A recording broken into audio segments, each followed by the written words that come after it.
നമ്മുടെ സൊസൈറ്റി ആൺകുട്ടികളെ സ്ട്രോങ് ആയിട്ടിരിക്കാനാണ് പഠിപ്പിക്കുന്നത്. So let me ask you, what exactly strength of strong means?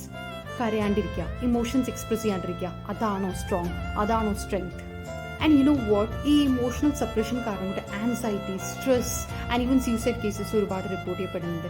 And you will be surprise to know that നമ്മൾ ഇന്ത്യയിലെ കണക്കെടുത്ത് നോക്കുകയാണെങ്കിൽ തന്നെ ആണുങ്ങൾ സ്ത്രീകളെക്കാട്ടിലും 3 ഇരട്ടി കൂടുതലാണ് സൂസൈഡ് കേസസ് റിപ്പോർട്ട് ചെയ്യുന്നത്. അത് എന്തുകൊണ്ടായിരിക്കാം?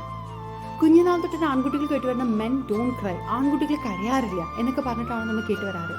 അപ്പോൾ ആക്ച്വലി ഇമോഷൻസിന് ജെൻഡർ ഉണ്ടെന്നാണോ പറഞ്ഞു വരുന്നത്? ആണും പെണ്ണും എന്നുള്ളൊരു ജെൻഡറിലാണ് ഇമോഷൻസ് വരുന്നത്? ഒരിക്കലുമല്ല. C, if you are A men, let me tell you my dear brothers, നിങ്ങൾക്ക് ഇമോഷൻസ് എക്സ്പ്രസ് ചെയ്യാനുള്ള പൂർണ്ണ അധികാരമുണ്ട്. നിങ്ങൾക്ക് എന്ത് വിഷമം വന്നാലും നിങ്ങളത് എക്സ്പ്രസ് ചെയ്യണം. It's not something that needs to be suppressed.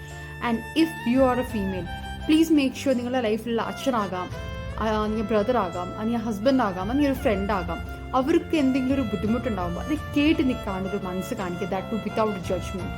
നമ്മൾ ഇന്ത്യയിൽ ഒരുപാട് സൂസൈഡ് കേസസ് തന്നെ നമ്മളെടുത്ത് നോക്കുകയാണെങ്കിൽ അവിടെ സൂസൈഡ് ചെയ്തതിന് ശേഷം ഫാമിലി അല്ലെങ്കിൽ ഫ്രണ്ട്സിനോട് ചോദിക്കുമ്പോൾ പറയാം, ഹി നെവർ എക്സ്പ്രസ്ഡ് എനിത്തിങ്, അവൻ ഇത്രയും ബുദ്ധിമുട്ടിലൂടെ കടന്നു പോകുന്നത് നമ്മൾ ഒരിക്കലും അറിഞ്ഞില്ല എന്നുള്ളതാണ്.